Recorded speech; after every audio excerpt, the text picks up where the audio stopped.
ಹೆಬ್ಬಳಲು Shri Chakramata YouTube channel ವೀಕ್ಷಕರಿಗೆ ನನ್ನ ಹೃತ್ಪೂರ್ವಕ ನಮಸ್ಕಾರಗಳು. ಸುಭಾಷಿತ. ಯಾವತ್ತೂ ನಾವು ಎಲ್ಲವನ್ನೂ ಸರಿಯಾಗಿ ಮಾಡುತ್ತೇನೆ ಎನ್ನುವ ಸಾಮರ್ಥ್ಯ ಇರುವುದು ಸಮಯಕ್ಕೆ ಮಾತ್ರ. ಎಲ್ಲವನ್ನೂ ಸರಿಯಾಗಿ ಮಾಡೋದು ಸಮಯಕ್ಕೆ ಮಾತ್ರ ಸಾಮರ್ಥ್ಯ ಇದೆ, ಇನ್ಯಾರಿಗೂ ಇಲ್ಲ. ಗೊತ್ತಾಯ್ತು. ಇವತ್ತು ನಾವು ದಿನಪಂಚಾಂಗಕ್ಕಿಂತ ಮುಂಚೆ ನಾವು ನವದುರ್ಗೆಯ ನವ ಅವತಾರಗಳು ಇಂದಿನ ಪುರಾಣದ ಕಥೆಯನ್ನು ನಾವು ಅದರ ಬಗ್ಗೆ ತಿಳ್ಕೊಳ್ಳೋಣ. ನಾವು ಇಲ್ಲಿ ತನಕ 9 ದಿನ ಕಳೆದು 10ನೇ ದಿನ ದಶಮಿ ಇವತ್ತು. ಈ ದಶಮಿನಲ್ಲಿ ಯಾವತ್ತಿಂದ ಏನೇನು ಮಾಡ್ಕೊಂಬಂದ್ವು, ನಾವು ಯಾವ್ಯಾವ್ದು ಮಾಡಿದ್ವು ಅನ್ನೋದ್ರ ಬಗ್ಗೆ ತಿಳ್ಕೊಳ್ಳೋಣ. ನವದುರ್ಗೆ ಪೂಜೆ ಆರಂಭ ಆಯಿತು ಪಾಡ್ಯದಿಂದ. ನವರಾತ್ರಿ ನವದುರ್ಗೆಯನ್ನು ಪೂಜಿಸುವ ಹಬ್ಬ. ದುಷ್ಟರನ್ನು ಶಿಕ್ಷಿಸಲು, ಶಿಷ್ಯರನ್ನು ರಕ್ಷಿಸಲು ಶಕ್ತಿ ಸ್ವರೂಪಿಣಿಯಾದ ದುರ್ಗೆಯ 9 ಅವತಾರಗಳನ್ನು ತಾಳುತ್ತಾಳೆ. ದುರ್ಗಾದೇವಿಯನ್ನು ಆರಾಧಿಸುವ ಹಬ್ಬವೇ ನವರಾತ್ರಿ. 9 ದಿನಗಳ ಕಾಲ ಭಾರತಾದ್ಯಂತ ನಡೆಯುವ ಹಬ್ಬ ಇದಾಗಿದ್ದು, ಕರ್ನಾಟಕದಲ್ಲಿ ನವರಾತ್ರಿಯನ್ನು ದಸರಾವೆಂದು ಕರೆದರೆ, ಪಶ್ಚಿಮ ಬಂಗಾಳದಲ್ಲಿ ದುರ್ಗಾ ಪೂಜೆ ಎಂದು ಆಚರಣೆ ಮಾಡ್ತಾರೆ. ನವರಾತ್ರಿ ಎಂದರೆ 9 ರಾತ್ರಿಗಳು. ದೇವಿಯ 9 ವಿವಿಧದ ರೂಪಗಳನ್ನು 9 ದಿನಗಳಲ್ಲಿ ಆರಾಧಿಸಲಾಗತ್ತೆ. ನವರಾತ್ರಿಯ ಹಿನ್ನೆಲೆ ಎಂದರೆ, ಪರಶಿವನ ಪತ್ನಿಯಾದ ದುರ್ಗಾಮಾತೆಯು ಅತ್ಯಂತ ಶಕ್ತಿಶಾಲಿಯಾದ ದೇವತೆಯಾಗಿದ್ದು ಆದಿಶಕ್ತಿ ಎಂದು ಕರೆಯಲ್ಪಡುತ್ತಾಳೆ. ಆದಿಶಕ್ತಿಯನ್ನು ಕಾಳಿ, ಪಾರ್ವತಿ, ಗೌರಿ, ಸತಿ, ಮಹಾಮಾಯೆ ಹಾಗೂ ಮಹಾಸುರ ಮರ್ದಿನಿ ಮುಂತಾದ ವಿವಿಧ ರೂಪಗಳಲ್ಲಿ ಆರಾಧಿಸಲಾಗುತ್ತದೆ.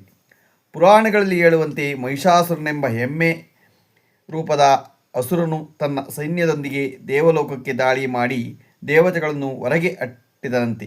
ಆಗ ದೇವತೆಗಳೆಲ್ಲರೂ ತ್ರಿಮೂರ್ತಿಗಳಾದ ಬ್ರಹ್ಮ, ವಿಷ್ಣು, ಮಹೇಶ್ವರನ್ನು ಕಾಪಾಡುವಂತೆ ಕೇಳಿಕೊಂಡಾಗ 3 ತ್ರಿಮೂರ್ತಿಗಳು ತಮ್ಮ ದೇಹದ ಶಕ್ತಿಯನ್ನೆಲ್ಲ ಸೇರಿಸಿ ದೇವತೆಯನ್ನು ಸೃಷ್ಟಿಸಿದರು. ಎಲ್ಲ ದೇವರ ಶಕ್ತಿಯೂ ಸೇರಿ ದೇವಿಯು ದುರ್ಗೆಯ ಅವತಾರಗತಿದಳು. ಶಕ್ತಿಗಳ ಸಂಗಮದಿಂದ ಆದ ದುರ್ಗಾದೇವಿಯ ಅವತಾರಗಳಲ್ಲಿ ದೇವಿಯು 10 ಕೈಗಳನ್ನು ಹೊಂದಿರುವ ಸುಂದರವಾದ ಸ್ತ್ರೀಯರಿಗೆ ಹುಟ್ಟಿದ ನಂತರ ದೇವತೆಗಳೆಲ್ಲ ಆಕೆಗೆ ಉಡುಗೊರೆಯನ್ನು ನೀಡಿದರು. ಈಶ್ವರನು ತ್ರಿಶೂಲವನ್ನು, ವಿಷ್ಣುವು ಚಕ್ರವನ್ನು, ವರುಣದೇವನು ಪಾಶವನ್ನು, ಇಂದ್ರನು ವಜ್ರಾಯುಧವನ್ನು ಹಾಗೂ ವಾಯು ಬಾಣಗಳನ್ನು ದುರ್ಗೆಗೆ ನೀಡಿದರು. ವಸ್ತ್ರಗಳನ್ನು ಮತ್ತು ವಾಹನವಾದ ಸಿಂಹವನ್ನು ಪರ್ವತಗಳ ರಾಜ ಹಿಮವಂತನು ನೀಡಿದನು. ಎಲ್ಲ ಆಯುಧಗಳಿಂದ ಸನ್ನದ್ಧಳಾದ ದೇವಿಯು ಯುದ್ಧಕ್ಕೆ ಸಿದ್ಧಳಾಗಿ ಅಸುರ ಸೈನ್ಯದ ಮೇಲೆ ಆಕ್ರಮಣ ಮಾಡಿದಳು. 9 ದಿನಗಳ ಕಾಲ ನಡೆದ ಈ ಯುದ್ಧದಲ್ಲಿ ಮಹಿಷಾಸುರನನ್ನು ದೇವಿಯು ತನ್ನ ಸಿಂಹ ಹಾಗೂ ಆಯುಧಗಳ ಸಹಾಯದಿಂದ ಸಂಹರಿಸಿದಳು. ದುರ್ಗೆಯು ಮಹಿಷಾಸುರನನ್ನು ವಧಿಸಿದ ದಿನವೇ ವಿಜಯದಶಮಿ. ದುರ್ಗೆಯ 9 ಅವತಾರಗಳು ದುಷ್ಟರ ಸಂಹಾರಕ್ಕಾಗಿ, ಶಿಷ್ಟರ ರಕ್ಷಣೆಗಾಗಿ ನವ ಅವತಾರಗಳನ್ನು ಎತ್ತಿ ಅಸುರರನ್ನು ಸಂಹರಿಸುವ ಶಕ್ತಿರೂಪಿಣಿಯೇ ದುರ್ಗಾದೇವಿ. ನವರಾತ್ರಿಯ 9 ದಿನಗಳಲ್ಲಿ ನವದುರ್ಗೆಯನ್ನಿಟ್ಟು ಪೂಜೆ ಮಾಡ್ತೀವಿ. ಫಸ್ಟ್ ಶೈಲಪುತ್ರಿ. ನವರಾತ್ರಿಯ ಮೊದಲನೇ ದಿನವನ್ನು ಪ್ರತಿಪಾಡ್ಯ ಎಂದು ಕರೆಯುತ್ತಾರೆ. ಈ ದಿನ ಶೈಲಪುತ್ರಿಯ ರೂಪವನ್ನು ಪೂಜಿಸಲಾಗುತ್ತದೆ. ಶೈಲಪುತ್ರಿ ಎಂದರೆ ಪರ್ವತರಾಜನ ಮಗಳು ಎಂದರ್ಥ. ಈಶ್ವರನ ಪತ್ನಿಯಾಗಿಯೂ ಶೈಲಪುತ್ರಿಯನ್ನು ಆರಾಧಿಸಲಾಗುತ್ತದೆ. ಶೈಲಪುತ್ರಿಯನ್ನು ಸತಿದೇವಿಯ ಪುನರ್ಜನ್ಮವೆಂದು ಕರೆಯಲಾಗುತ್ತದೆ. ಪತಿಯಾದ ಶಿವನನ್ನು ತಂದೆಯ ಅವಮಾನ ಮಾಡಿದ್ದಕ್ಕಾಗಿ ಸತಿದೇವಿಯು ತನ್ನ ತಂದೆ ಯಜ್ಞ ಮಾಡುತ್ತಿದ್ದ ವೇಳೆ ಅಗ್ನಿಕುಂಡಕ್ಕೆ ಜಿಗಿದು ಪ್ರಾಣಾರ್ಪಣೆ ಮಾಡಗೈಯುತ್ತಾಳೆ. ಶಿವನನ್ನು ಮರಳಿ ಪಡೆಯಲು ಅವಳು ಪುನರ್ಜನ್ಮ ಪಡೆಯುತ್ತಾಳೆ. ಆದರೆ ಸತಿ ಸಾವಿನ ಬಳಿಕ ಶಿವನು ದೀರ್ಘವಾದ ಧ್ಯಾನದಲ್ಲಿ ಮುಳುಗಿ ಹೋದ. ದೇವಿ ಶೈಲಪುತ್ರಿಯು ಕಾಡಿಗೆ ಹೋಗಿ 16 ವರ್ಷ ಕಠಿಣ ತಪಸ್ಸಿನಲ್ಲಿ ತೊಡಗಿ ನಂತರ ಶಿವನನ್ನು ಪಡೆದುಕೊಂತಾಳೆ. ನೆಕ್ಸ್ಟು ಬ್ರಹ್ಮಚಾರಿಣಿ. 2ನೇ ದಿನ ದೇವಿಯನ್ನು ಬ್ರಹ್ಮಚಾರಿಣಿಯ ರೂಪದಲ್ಲಿ ಪೂಜಿಸಲಾಗುತ್ತದೆ.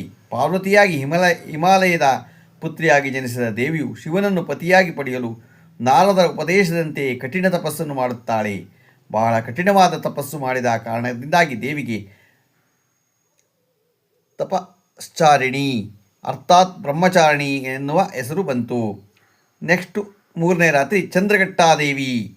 ನವರಾತ್ರಿಯ 3ನೇ ದಿನ ಚಂದ್ರಘಟ್ಟಾದೇವಿಯನ್ನು ಪೂಜಿಸಲಾಗುತ್ತದೆ. ದುರ್ಗಾಮಾತೆಯ ವೈವಾಹಿಕ ಅವತಾರವಾಗಿರುವ ಚಂದ್ರಘಟ್ಟೆಯನ್ನು ದುರ್ಗಾಮಾತೆಯ ರೌದ್ರ ಸ್ವರೂಪವೆಂದೂ ಕರೆಯಲಾಗುತ್ತದೆ. ಹೊಸದಾಗಿ ವಿವಾಹವಾದ ಸ್ವರೂಪವನ್ನು ದುರ್ಗಾಮಾತೆಯ ಚಂದ್ರಘಟ್ಟ ರೂಪದಲ್ಲಿ ತೋರಿಸಿದ್ದಾಳೆ.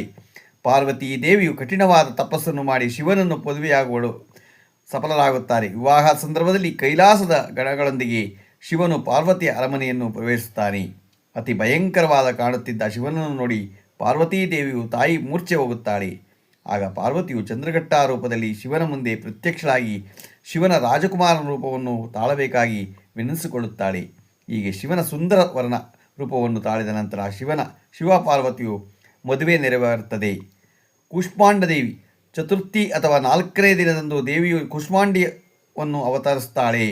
ಕೂಷ್ಮಾಂಡಿನಿಯನ್ನು ಈ ಭೂಮಿಯ ಸೃಷ್ಟಿಕರ್ತೆ ಎಂದು ಹೇಳಲಾಗುತ್ತದೆ. 8 ಭುಜಗಳಿರುವ ಕಾರಣ ಅಷ್ಟಭುಜಾದೇವಿ ಎಂದು ಕರೆಯಲಾಗುತ್ತದೆ. ಸೃಷ್ಟಿಯ ಅಸ್ತಿತ್ವವೇ ಇಲ್ಲದಿರುವಾಗ ಎಲ್ಲೆಡೆ ಅಂಧಕಾರವೇ ಪಸರಿಸಿತು. ಆಗ ಇದೇ ದೇವಿಯು ತನ್ನ ಹಾಸ್ಯದಿಂದ ಬ್ರಹ್ಮಾಂಡವನ್ನು ಸೃಷ್ಟಿಸುತ್ತಾಳೆ. ಆದ್ದರಿಂದ ಇವಳ ಸೃಷ್ಟಿಯು ಆದಿಸ್ವರೂಪ ಶಕ್ತಿಯಾಗಿದ್ದಾಳೆ. ನವರಾತ್ರಿ 5ನೇ ದಿನ ಸ್ಕಂದಮಾತೆ ದಿನದಂದು ದುರ್ಗೆಯ 5ನೇ ಅವತಾರವಾಗಿರುವ ಸ್ಕಂದಮಾತೆಯನ್ನು ಪೂಜಿಸಲಾಗುತ್ತದೆ. ಸ್ಕಂದ ಎಂದರೆ ಕಾರ್ತಿಕೇಯ ಅಥವಾ ಮುರುಗನ್. ಕಾರ್ತಿಕೇಯನ್ ತಾಯಿಯೇ ಸ್ಕಂದಮಾತೆ. ಕಾರ್ತಿಕೇಯನನ್ನು ತನ್ನ ತೊಡೆಯ ಮೇಲೆ ತೋರಿಸಿರುವ ರೂಪದಲ್ಲಿ ಈ ದೇವಿಯು ಕಾಣಿಸಿಕೊಳ್ಳುತ್ತಾಳೆ. ಕಾತ್ಯಾಯಿನಿ ನವರಾತ್ರಿಯ 6ನೇ ದಿನ ಕಾತ್ಯಾಯಿನಿಯನ್ನು ಆರಾಧಿಸಲಾಗುತ್ತದೆ. ಒಮ್ಮೆ ಕಾತ್ಯಾಯಿನಿ ಎನ್ನುವ ಋಷಿಯು ಪಾರ್ವತೀ ದೇವಿಯಂತಹ ಮಗಳನ್ನು ಪಡೆಯಬೇಕು ಎಂದು ಆಶಿಸಿ ಭಕ್ತಿಯಿಂದ ತಪಸ್ಸನ್ನು ಮಾಡುತ್ತಾನೆ. ಋಷಿಯ ಭಕ್ತಿಗೆ ಮೆಚ್ಚಿದ ದುರ್ಗಾಮಾತೆಯು ಆಶೀರ್ವಾದ ಮಾಡುತ್ತಾಳೆ. ಅಂತೆಯೇ ಮಗಳು ಹುಟ್ಟಿದ ಮೇಲೆ ಕಾತ್ಯಾಯಿನಿ ಎಂದು ಹೆಸರಿಟ್ಟು ಕಾತ್ಯಾಯಿನಿ ದೊಡ್ಡವಳಾದ ನಂತರ ತನ್ನ 10 ಕೈಗಳನ್ನು ಶಸ್ತ್ರಾಸ್ತ್ರ ಹಿಡಿದು ದುಷ್ಕೃತ್ಯ ಎಸಗುವ ರಾಕ್ಷಸರ ನಾಶ ಮಾಡಲು ಜಗತ್ತನ್ನು ಸುತ್ತಲು ಪ್ರಾರಂಭಿಸಿದಳು. ದುಷ್ಟ ರಾಕ್ಷಸನ ಸಂಹಾರಕ್ಕಾಗಿ ದುರ್ಗಾದೇವಿಯು ಅವತರಿಸಿ ಬಂದಳು ಎಂದು ಹೇಳಲಾಗುತ್ತದೆ.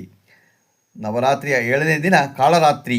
ತಾಯಿ ಕಾಳರಾತ್ರಿಯನ್ನು ಪೂಜಿಸಲಾಗುವುದು. ಈ ರೂಪದಲ್ಲಿ ತಾಯಿಯು ತುಂಬ ರೌದ್ರಾವತಾರ ಮತ್ತು ಕಪ್ಪಾಗಿ ಕಾಣಿಸುತ್ತಾಳೆ. ಹೆಸರೇ ಹೇಳುವಂತೆ ಇದು ತಾಯಿಯ ಕರ್ಗತ್ತಲು ಮತ್ತು ಸಮಯದ ರೂಪವಾಗಿದೆ. ರೌದ್ರಾವತಾರ ಮತ್ತು ತುಂಬ ಉಗ್ರ ರೂಪದಲ್ಲಿರುವ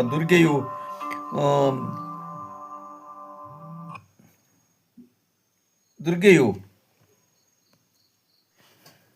ರೌದ್ರಾವತಾರ ಮತ್ತು ತುಂಬ ಉಗ್ರ ರೂಪದಲ್ಲಿರುವ ದುರ್ಗೆಯು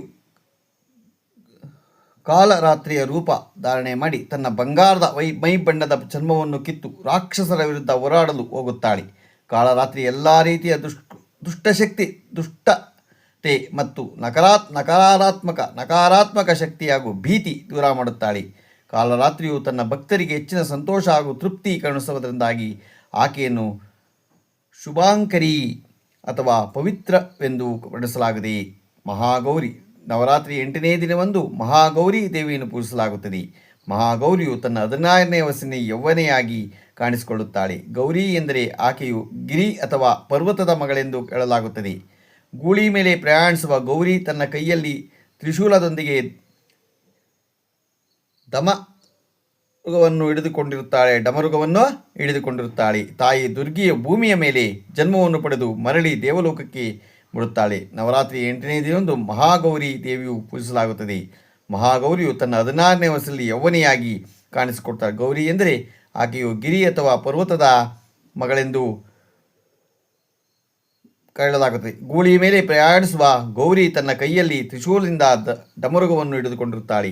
ತಾಯಿ ದುರ್ಗಿಯು ಭೂಮಿಯ ಮೇಲೆ ಜನ್ಮವನ್ನು ತಡೆದು ಮರಳಿ ದೇವಲೋಕಕ್ಕೆ ಹೋಗಿ ಶಿವನನ್ನು ಮದುವೆಯಾಗಲು ಬರುತ್ತಾಳೆ.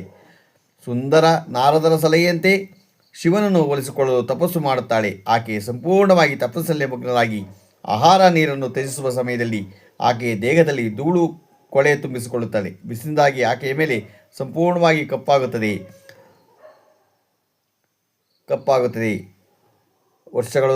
ಸಾವಿರಾರು ವರ್ಷಗಳು ತಪಸ್ಸಿನ ನಂತರ ಶಿವನು ಆಕೆಯಿಂದ ಪ್ರಭಾವಿತನಾಗಿ ಆಕೆಯ ದೇಹವನ್ನು ಒಳೆಯುವಂತೆ ಮಾಡಲು ಗಂಗೆಯನ್ನು ಹರಿಯಲು ಬಿಡುತ್ತಾನೆ. ಇದರಿಂದಾಗಿ ಗೌರಿಯು ಕಾಂತಿಯುತವಾಗಿ ಶ್ವೇತವರ್ಣದಲ್ಲಿ ಧ್ಯಾನಾಸಕ್ತಳಾಗಿ ಕಾಣುತ್ತಾಳೆ. ನವಮಿಯಂದು ದುರ್ಗಿ 9ನೇ ದಿನ ಸಿದ್ಧಿದಾತ್ರಿ.